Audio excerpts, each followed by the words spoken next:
నయమానుకు కుష్ఠరోగము కలుగగా ప్రవక్త అయిన ఎలీషా దగ్గరకు వచ్చి తనను బాగు చేయమని అడుగుతాడు.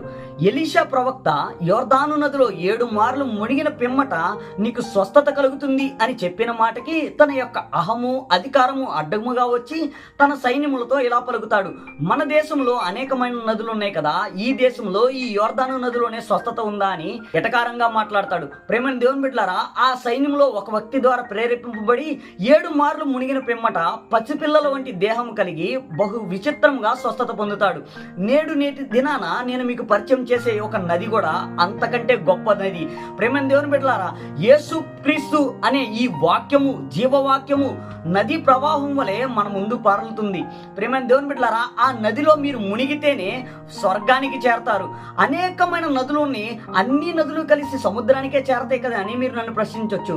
నిజమే, అన్ని నదులు కలిసి సముద్రానికి చేరతాయి కానీ ఈ నది మాత్రం మనల్ని స్వర్గానికి చేరుస్తుంది. ఈ యొక్క నదిలో మనం మునిగినేడల మనము సంపూర్ణ స్వస్థత పొందుతాము. ఈ యొక్క నదిలో మనము మునిగినేడల పసిపిల్లల వంటి దేహం మనకు కలుగుతుంది. పరలోక రాజ్యము పసిపిల్లల వంటి వారిది అని ప్రభు సెలవిచ్చిన రీతిగా అటువంటి మనస్తత్వంలోకి మనం మార్చబడతాము. కుళ్ళు కుతంత్రాలు లేని పవిత్రత హృదయము మనకి మార్చబడుతుంది. ఎప్పుడంటే నువ్వు ఈ యొక్క యోర్దాను నది అనబడిన ప్రభు యొక్క జీవవాక్యంలోను యేసుక్రీస్తులోను నువ్వు మునిగితేనే నీకు అటువంటి దేహము అటువంటి హృదయము కలుగుతుంది. అప్పుడే మనము పరలోక రాజ్యంలో చేర్చబడతాము. ఈ యొక్క చిన్న మాటలు మన వినికిడిలో ప్రభు దీవించునుగాక. ఆమెన్.